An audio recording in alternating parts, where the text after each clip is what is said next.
warahmatullahi wabarakatuh. Salam sejahtera untuk kita semua. Om Swastiastu, Namo Buddhaya, salam kebajikan.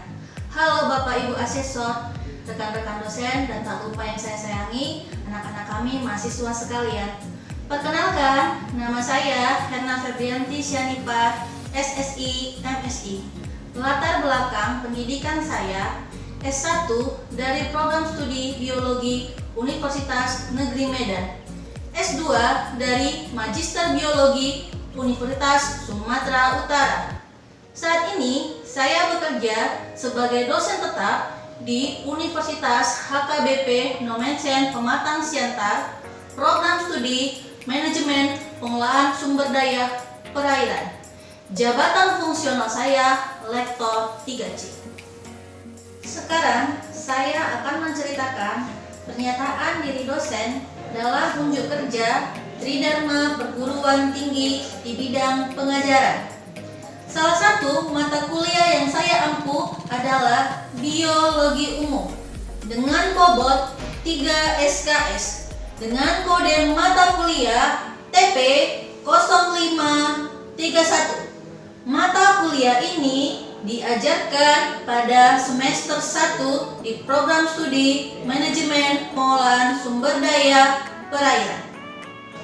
Saya mengajarkan mata kuliah Biologi Umum dengan pendekatan DIA, Delivery, Interaction, and Assessment, yaitu capaian pembelajaran mata kuliah ini diharapkan mahasiswa mampu memiliki kemampuan pemahaman, pengamatan, analisis, dan mengaplikasikan pengetahuan biologi dalam kehidupan sehari-hari. Deskripsi mata kuliah Biologi Umum, di mana mahasiswa belajar tentang sejarah biologi, struktur dan fungsi sel, jaringan, sistem ekologi atau ekosistem, dan integrasi penelitian dosen mengenai peranan orangutan dalam ekosistem, keanekaragaman atau klasifikasi makhluk hidup, genetika, bioteknologi, dan teori evolusi. Dengan mempelajari mata kuliah ini, diharapkan mahasiswa mampu memahami materi biologi umum. Materi pembelajaran terdiri dari yang pertama sejarah biologi, yang kedua struktur dan fungsi sel, yang ketiga jaringan, yang keempat sistem ekologi atau ekosistem, dan integrasi penelitian dosen mengenai peranan orangutan dalam ekosistem.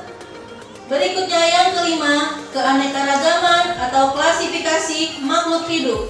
Yang keenam, genetika. Yang ketujuh, bioteknologi. Dan terakhir dan kedelapan, teori evolusi. Sistem pembelajaran yang saya lakukan adalah tatap muka. Interaksi antara dosen dengan mahasiswa saya lakukan melalui komunikasi dua arah, yaitu tanya jawab, diskusi kelompok, di mana hasil diskusi dipresentasikan di depan kelas, belajar terstruktur, dan kolaborasi. Sistem penilaian mata kuliah Biologi Umum terdiri dari 3 aspek. Yang pertama, aspek pengetahuan sebesar 60% yang terdiri dari kuis, ujian tengah semester, ujian akhir semester, dan tugas terstruktur. Keterampilan 20%, dan yang aspek terakhir adalah aspek sikap sebesar 20% yang terdiri dari mahasiswa yang disiplin, aktif, komunikasi, dan interaksi.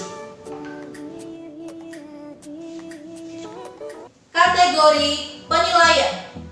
Nilai A dari rentang 81 sampai dengan 100. Nilai B dari rentang 70 sampai 80,99. Nilai C dari rentang 55 sampai 69,99. Nilai D dari rentang 40 sampai 54,99 dan nilai E dari rentang 0 sampai 39,99. Jika mahasiswa mendapat nilai D dan E, maka gagal dalam mata kuliah ini. Buku referensi yang saya gunakan pada mata kuliah biologi umum adalah buku yang saya tulis sendiri, Herna Febrianti Sianipar, tahun 2020 dengan judul Biologi Umum yang diterbitkan oleh Forum Pemuda Aswaja Nusa Tenggara Barat. Untuk melihat video pembelajaran saya di dalam kelas pada materi ekosistem, mari kita saksikan video berikut ini. Anak-anak sekalian, siap Bu. Apa kabarnya hari ini? Baik Bu. Hari ini kita belajar apa? Biologi umum. Materinya apa? Ekosistem. Mantap ya. Sebelum kita mulai perkuliahan, ada baiknya kita berdoa. Anda silakan berdoa kita.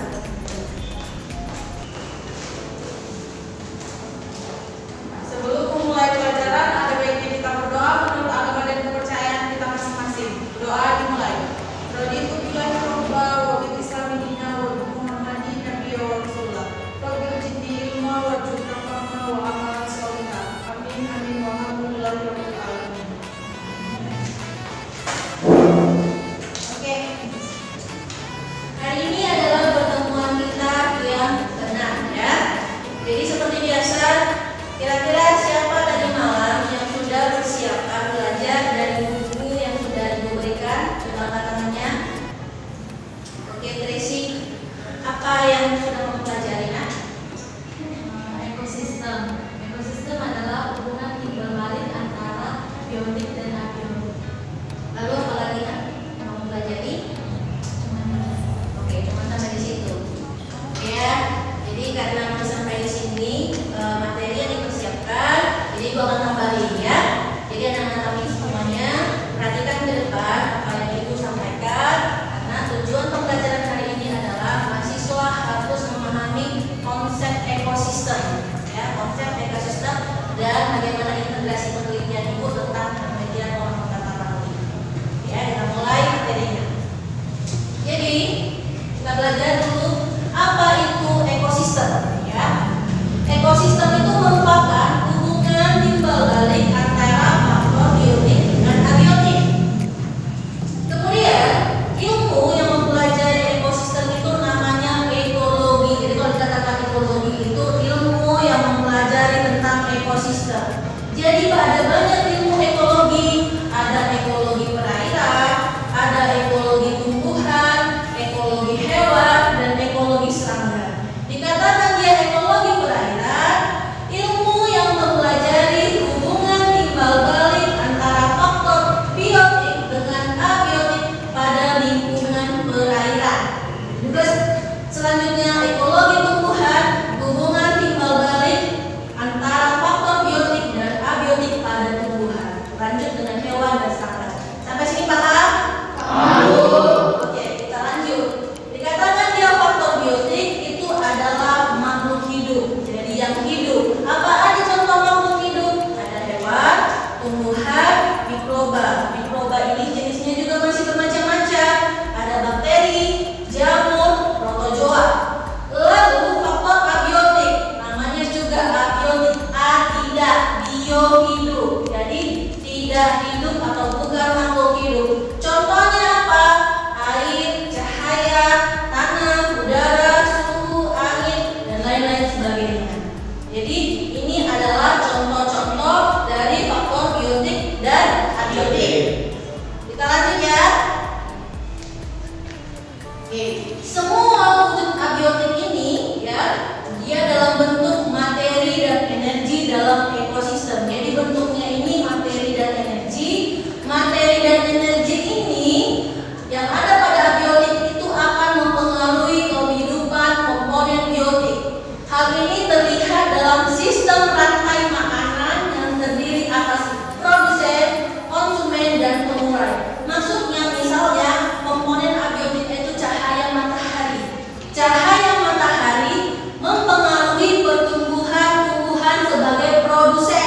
misalnya nih tumbuhan hijau ya kan, itu mempengaruhi pertumbuhannya.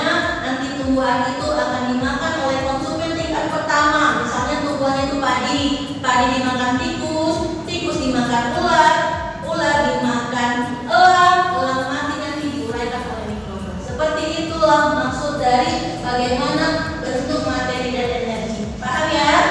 Kita lanjut. Aliran materi dan energi ini ya kan akan membentuk dalam rantai makanan bersama dengan pengurai. Kemudian ya, aliran energi ini akan mengalir dari rantai satu ke rantai yang lain dalam suatu rantai makanan. Ini maksudnya. Jadi rantai makanan yang satu itu misalnya produsen sebagai bagian paling bawah, ya kan? Dia memiliki kalori sekitar 20.000. Ini akan mengalir ke rantai makanan mata rantai berikutnya, yaitu menjadi 2.000. Lanjut lagi ke rantai berikutnya itu menjadi 200. Dari 20.000, 2.000, 200, 20 hingga 2. Terjadi perpindahan materi atau aliran energinya dari yang besar semakin kecil. Namanya ini piramida energi. Ya, contohnya tadi yang disampaikan pada ekosistem sawah, ya kan? Produsen menempati sebagai urutan paling besar kalorinya atau energinya, lalu masuk ke konsumen tingkat pertama tikus, tikus dimakan ular, ular dimakan elang, elang mati diuraikan oleh pengurai, lalu nanti pengurai ini akan menguraikan komponen anorganik menjadi organik sehingga dapat diserap oleh padi untuk pertumbuhan. Sampai sini paham? Bisa kita lanjut? Sekarang kita masuk macam-macam ekosistem. Jadi secara umum ekosistem itu dibagi menjadi dua. Ada ekosistem air, nanti ada ekosistem darat. Yang pertama itu ekosistem air. Jadi ekosistem air ini dibagi lagi. Ada danau, ada sungai, ada pantai, ada terumbu karang. Di dalam ekosistem air, kita ambil contoh nih ekosistem danau. Di dalam ekosistem danau ini ada namanya plankton, ya kan? Plankton ada fitoplankton, ada zooplankton. Kemudian di sini ada udang, ada kepiting kecil, ada ikan-ikan kecil juga, ikan-ikan sedang, ikan-ikan besar. Ya kan? Jadi itu adalah faktor biotiknya. Abiotiknya apa aja? Ada air, ada suhu, ada cahaya matahari, ada kecerahan, ada intensitas cahaya dan lain-lain. Ya, itulah yang terdapat pada ekosistem. Sampai sini paham? Kita lanjut. Kita masuk ke ekosistem darat. Ekosistem darat pembagiannya secara umum ada 3. Ada gunung, ada hutan, ada padang rumput. Kira-kira dari gambar ini yang menjadi produsen apa aja? Coba angkat tangan siapa yang bisa? Coba lihat apa kira-kira produsennya di sini.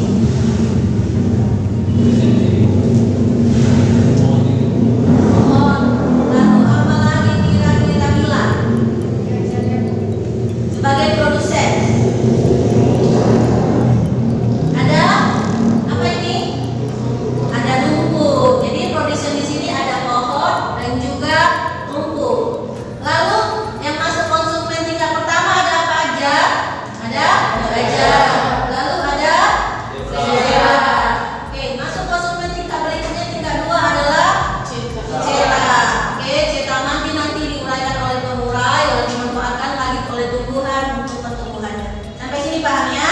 Lanjut ke faktor biotik dan abiotik dalam ekosistem.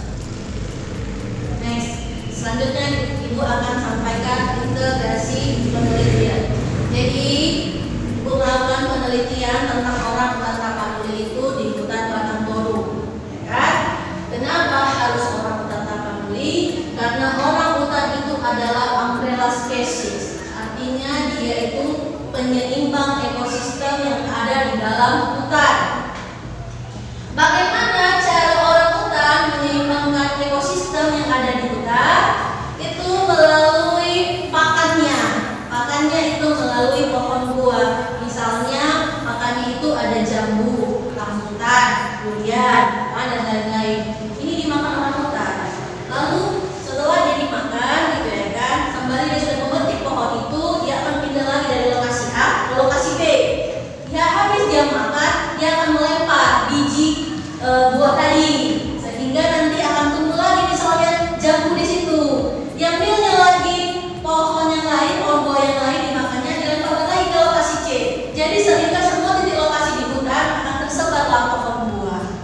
Begitulah cara orangutan mengembangkan ekosistem. Pohon buah tadi gak cuma dimakan orangutan, ada nanti kelelawar yang makan buah, ya kan? Ada serangga, ada ulat bulu. Jadi banyak nanti hewan-hewan yang membutuhkan pohon buah itu sebagai makannya, sebagai makanan utamanya. Paham ya? Oke, kita lanjut. Jadi, untuk menjaga kelestarian orangutan tapanuli tadi sebagai penyeimbang ekosistem yang ada di hutan, kita harus meneliti faktor-faktor yang mendukung pertumbuhan orangutan itu, misalnya pakan dan sarang. Jadi, melakukan penelitian terhadap orangutan tapanuli di Kabupaten Toro itu adanya pohon sarang. Ini salah satu contoh pohon sarang itu adalah pohon Syzygium sp. Ini dari suku jambu-jambuan, ya, Syzygium sp dari suku jambu-jambuan. Bisa dilihat di gambar sarangnya ada 1, 2, 3, 4, 5, ya kan? Jadi harapannya, ya kan, pohon sarang ini bisa ditanam oleh Kementerian Lingkungan Hidup dalam jumlah yang banyak. Karena apa? Pohon ini dibutuhkan oleh orangutan untuk dia hidup, untuk dia istirahat. Karena sarang itu tujuannya untuk tempat beristirahat. Paham sampai sini? Paham. Kira-kira ada pertanyaan? Oke, silakan jawab. Jadi apa yang terjadi kalau orangutan punah? Oke, apa yang terjadi jika orangutan punah? Yang terjadi kalau orangutan punah, maka ekosistem tidak seimbang. Tadi yang membutuhkan makanan buah seperti kelelawar, serangga, tidak ada makanannya. Habis itu dia akan mati. Masuk nanti konsumen kita berikutnya, misalnya tadi serangga makan burung, serangga udah mati karena nggak ada makanannya. Ya burung pun akan ikut mati karena makanannya pun nggak ada, serangga udah pada mati, kan gitu. Jadi tidak seimbanglah ekosistem yang terjadi di alam. Sampai sini paham? Paham. Ada pertanyaan lagi? Tidak ada, pas ya? Oke. Karena sudah paham, maka ada tugas yang Ibu sampaikan.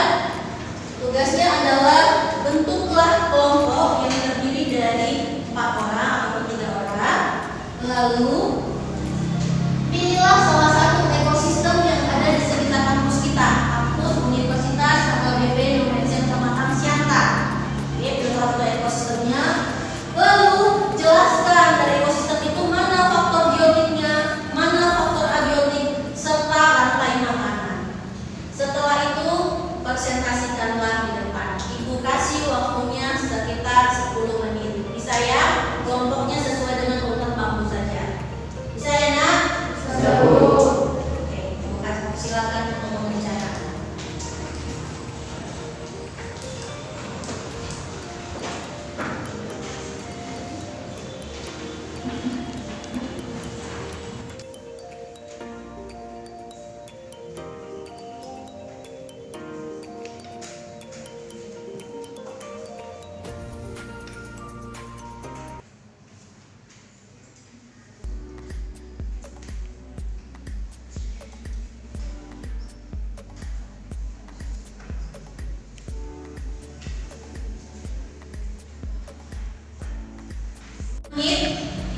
Kelompok mana yang sudah siap? Oke, silakan Mila. Presentasikan dari kamu ke kelas.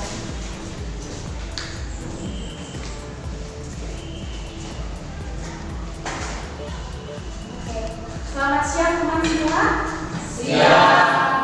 Di sini kami berdiri untuk mempresentasikan hasil diskusi kami, yaitu tentang ekosistem yang ada di Universitas HKBP Indonesia Kecamatan Siantar. Saya Lydia Samosir sebagai moderator dan di samping saya Andres yang dikenal sebagai penyaji. Waktu dan tempat saya persilahkan. Terima kasih kepada moderator saya.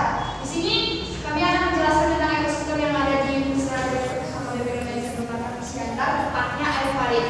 Nah, dari air parit ini kita dapat mengetahui faktor biotiknya adalah fitoplankton, zooplankton, ikan gupi atau ikan kecil-kecil, dan mikroorganisme sebagai pengurat. Kemudian faktor abiotiknya yang seperti dijelaskan di ibu dosen kita tadi, yaitu cahaya matahari, pH, DO, dan lain-lain.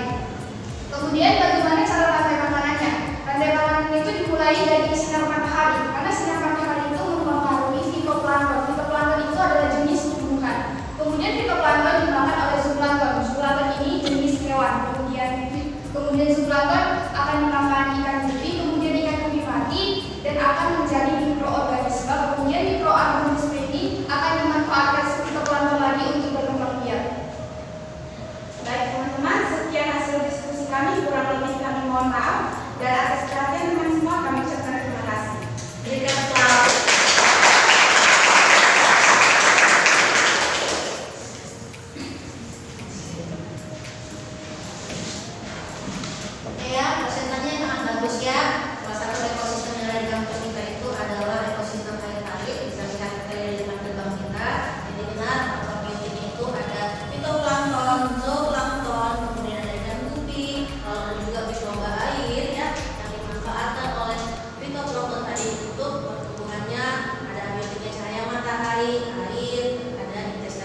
Kerja Tridharma Perguruan Tinggi di bidang pengajaran.